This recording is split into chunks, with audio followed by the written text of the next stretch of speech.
Magandang araw po. Ang kwentong aking ibabahagi ngayon ay ang tungkol sa isa kong matalik na kaibigan. Ang karanasang ito ay nangyari taong 1995, Maynila, Santa Ana.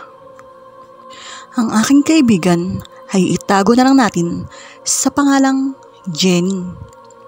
Maganda si Jenny, mistisa, kulay brown ng mata at may mahabang buhok na kulay itim. Siya ay ligawin ng mga kalalakihan sapagkat siya ay natatangi at kakaiba ang ganda sa iba. Pagkasama namin siya, lutang na lutang ang kanyang itsura, di hamak na mas maraming nanliligaw sa kanya kaysa sa iba naming barkada. Tahimik lang si Jenny. Siya ay lumaki sa kanyang lola. Natatandaan ko pa nung kami ay grade 1 dahil sabay kami lumaki dahil magkalapit lang ang aming bahay. Ay madalas ko siyang kalaro noong kami ay elementary pa lang. Madalas ko rin siyang kasama pag-uwi kung kaya't tumatambay ako sa bahay nila pagka-uwian galing school. Ang kanyang mga magulang ay broken family at siya ay nag-iisang anak kung kaya't nung naghiwalay ang kanyang mga magulang, si Jenny ay tumira sa kanyang lola na siyang nagpalaki sa kanya. Kaya't kung mapapansin nyo, si Jenny ay napakatahimik para laging may problema kahit hindi niya sabihin ay nararamdaman ko. Natatandaan ko, isang araw, galing kami sa school.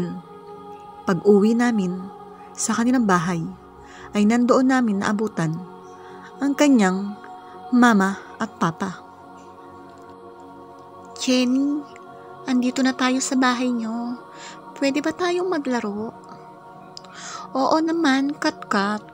Tara, pasok ka.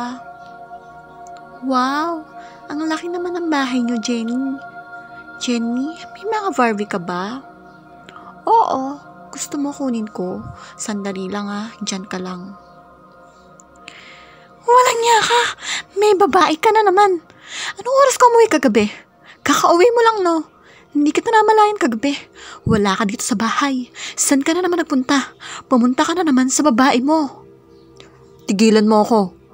Wala akong alam sa mga sinasabi mo. Umuwi lang ako dito para kumuha ng damit. Papa, nag-aaway na naman po ba kayo ni Mama? Ay naku, ewan ko dyan sa mama mo. Makalayas na nga. Puro na kayo problema. Sige, lumayas ka. Walang niya ka. Huwag ka nang babalik dito. Umuwi ka sa babae mo. Walang niya ka. Hayop! Sa mga tagpong iyon, ay nakita ko yung lungkot sa mukha ni Jenny. Simula noon, madalas na siyang hindi nagsasalita at laging tulala.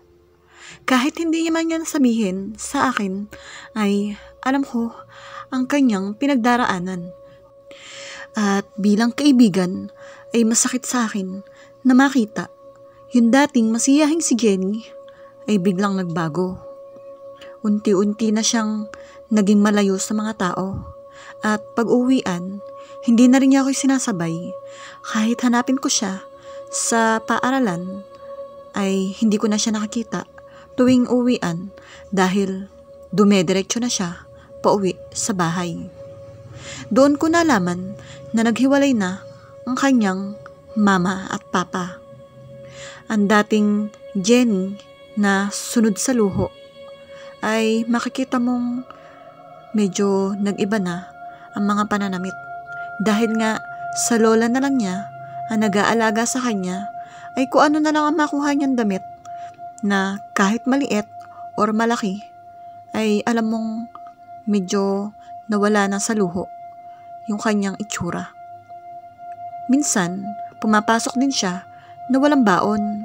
Hindi ko alam kung wala lang siyang gana kumain or tinatamad siya na magdala dahil nga sa naaalala niya ang kanyang mama at papa.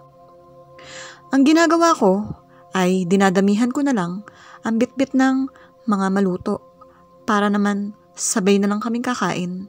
Kahit paano, natutulungan ko ang aking kaibigan. Niyayaya ko siya sa bahay para doon ay marami siya makausap dahil nandun ang mga kapatid ko at marami kaming maglalaro sama-sama at ihahatid ko na lang siya sa gabi at ipinagpapaalam ko yun sa kanyang lola. At dahil busy nga ang kanyang lola sa trabaho ay napapadalas ang pag-uwi ni Jenny ng gabi na halos sa amin na rin minsan matulog. At yun ay nagbago nung siya ay umuwi na sa kanilang probinsya sa Tarlac. Dito sa Santa Ana ay muling bumalik si Jenny nung mag-aaral na siya ng kolehiyo. Dahil dito malapit sa university na aming school, siya rin pumapasok. At kami ay iisa ang university pinapasukan, kung kaya't kaming dalawa ay muling nagkasama. Jenny, ikaw ba yan? Oh, kamusta ka na? Andito ka rin pala? Oo naman, tagal na tayo hindi nagkita Halos 1 dekada. Kamusta ka na? Diyan ka ba ulit sa lola mo? Oo, andyan ako sa lola. Nga pala, birthday ngayon ni lola. Mamaya, sumama ka sa akin. Doon ka na lang kumain. Dahil 2 lang naman kami doon. Wala naman ako ibang in-invite. Yung bahay nila Jenny, noong mga panahon na kami ay elementarya pa lang, ay ganun na ganun pa rin. Kaya lang, medyo naluma na yung pintura. At dahil busy nga rin ako sa pag-aaral at matagal na wala si Jenny, ay matagal ko nang hindi napapansin ang kanilang bahay. At ngayon lang ulit ako nakapasok doon. Medyo creepy na ang kanilang bahay dahil sa medyo madilim na at isa pa, ang ilaw nila ay hindi ganun kalakas dahil ang nakabukas lang ay yung sa part ng kusina. At yung sa salas ay parang pundi ata. Ewan ko, baka hindi lang nila binubuksan. Okay naman, yung naging kwentuhan namin ng mga oras na yon. Marami rin kaming napag-usapan tungkol sa mga nakaraan. At ang sabi niya, mahina na raw ang kanyang lola, kung kaya't hindi na nakakapagtrabaho. Kaya't si Jenny ay agad ding umuwi. Pagka-uwi ng school ay diretso na siya sa bahay dahil walang kasama ang kanyang lola. At ang sabi niya ay tumutulong lang daw sa kanila yung kanyang tiyuhin na kapatid ng kanyang papa kung saan ay nasa Baguio. Kaya't ito ay nagpapadala para sa konting gastusin ng kanyang lola na siyang pinagkakasya nila sa buong buwan. At dahil nga nag-aaral pa siya, ay medyo nahihirapan siya sa pabalik ng school, pauwi ng bahay para bantayan ang kanyang lola.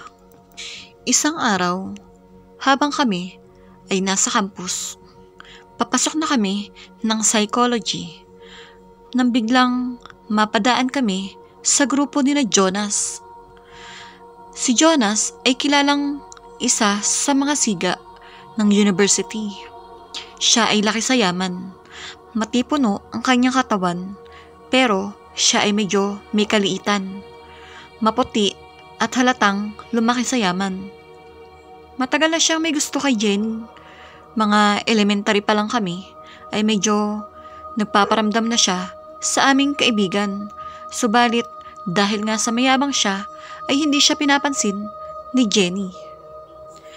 Habang kami ay naglalakad ni Jenny sa campus, papalapit ng papalapit sa grupo ni Jonas. Ang sabi ni Jonas, "Hello Jenny, kamusta ka na? Andito ka rin pala nag-aaral. Kailan ka pa bumalik dito sa Manila? Long time no see." Si Jenny ay dire-diretsyong naglakad na halos hindi niya pansinin si Jonas. Sobrang inis na inis siya dahil sa kayabangan ng lalaking to.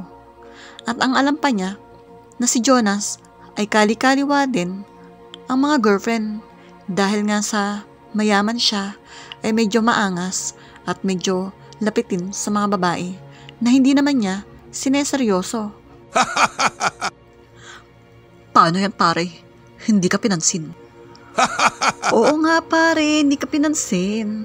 Noon ka pa nagpaparamdam sa kanya pero hindi ka talaga niya gusto. Sorry ka na lang. Kung ako na lang kaya ang maligaw sa kanya. Mukhang mahirap pasagutin yung nililigawan mo. O ano, deal? Sira ulo ka pala eh. Anong pinagsasabi mo? Sa akin lang si Jenny ha. Sinasabi ko sa'yo, subukan mo. Makikita mong hinahanap mo. Oo, teka lang.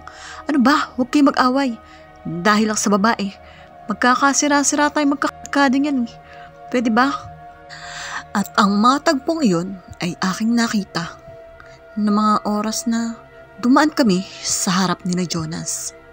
Opo, nag-away-away ang magkakaibigan.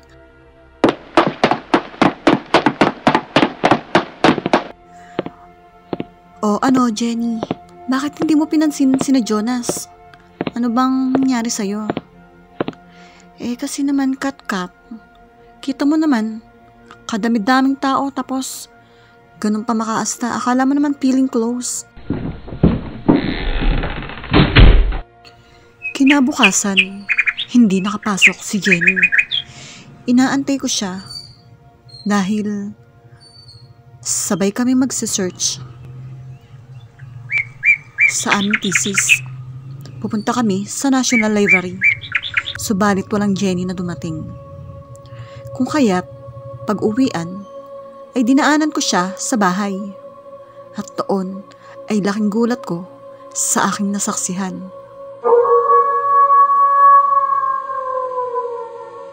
Lola, sakit. Lola. Ano pong nangyayari kay Jenny? Bakit po dumami yung bukol niya sa katawan? Hindi ko din alam kung anong nangyari kay Jenny. Paggising ko na lang ng umaga ay narinig ko siyang humihiyaw.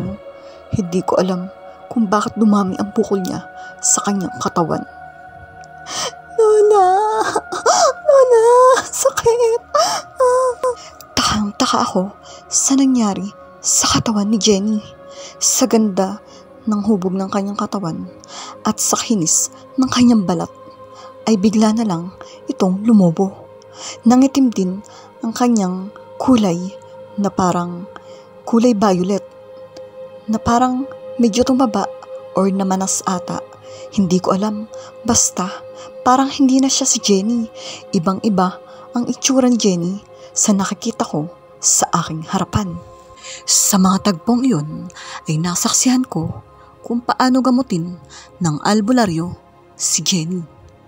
At ang manggagamot ay nakakausap sa mismong katawan ni Jenny, ang mangkukulam.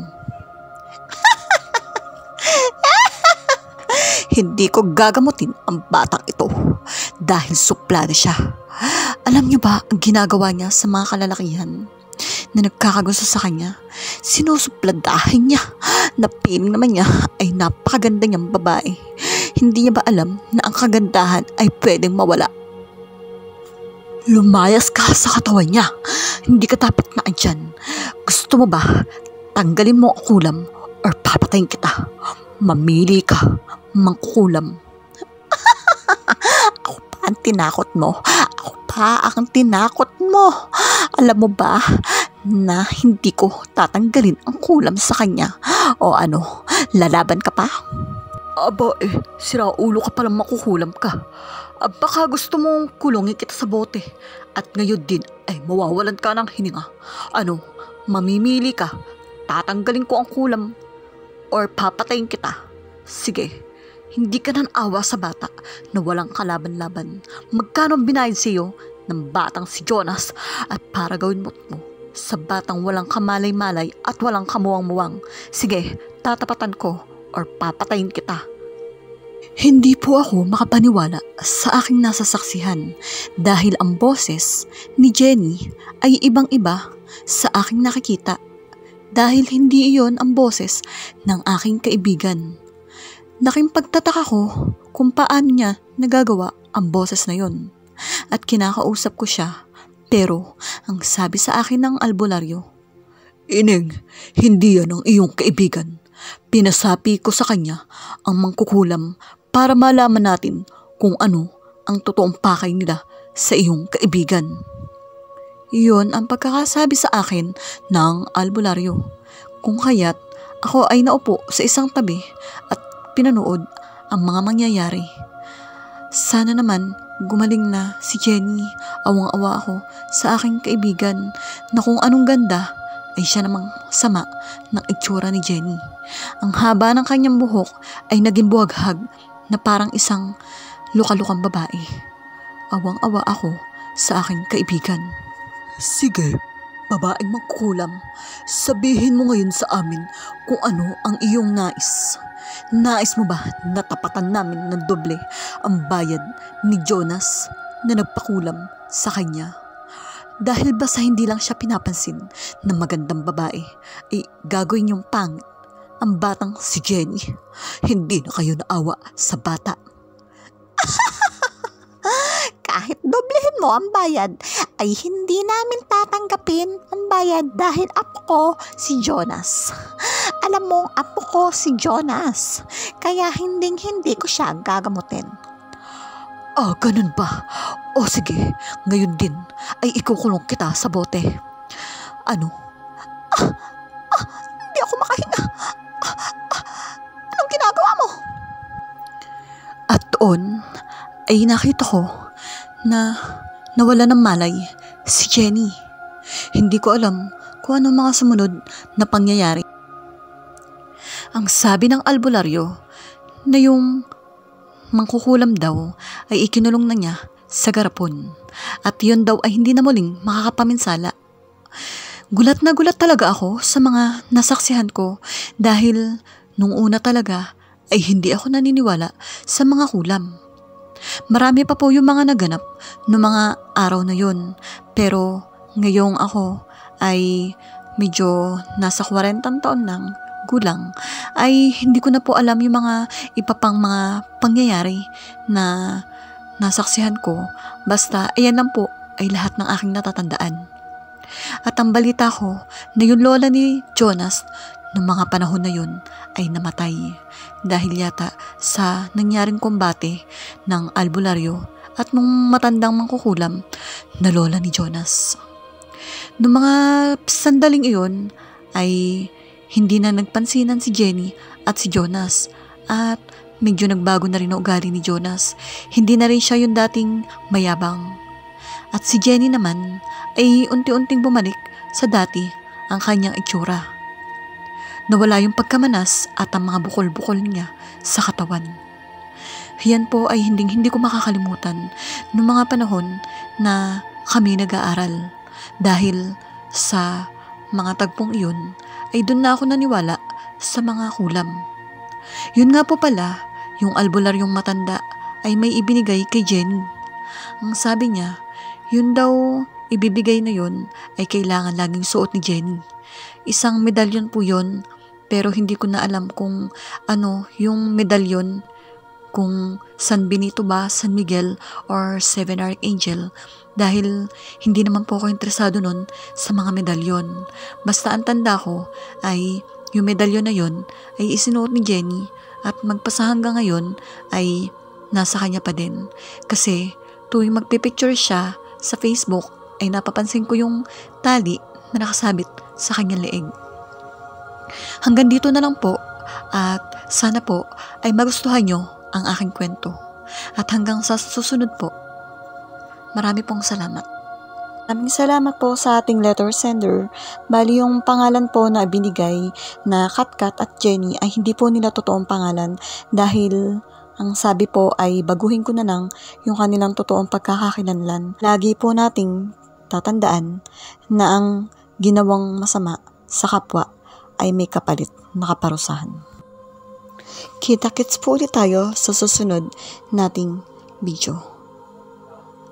Paki-like and subscribe na rin po. Thank you.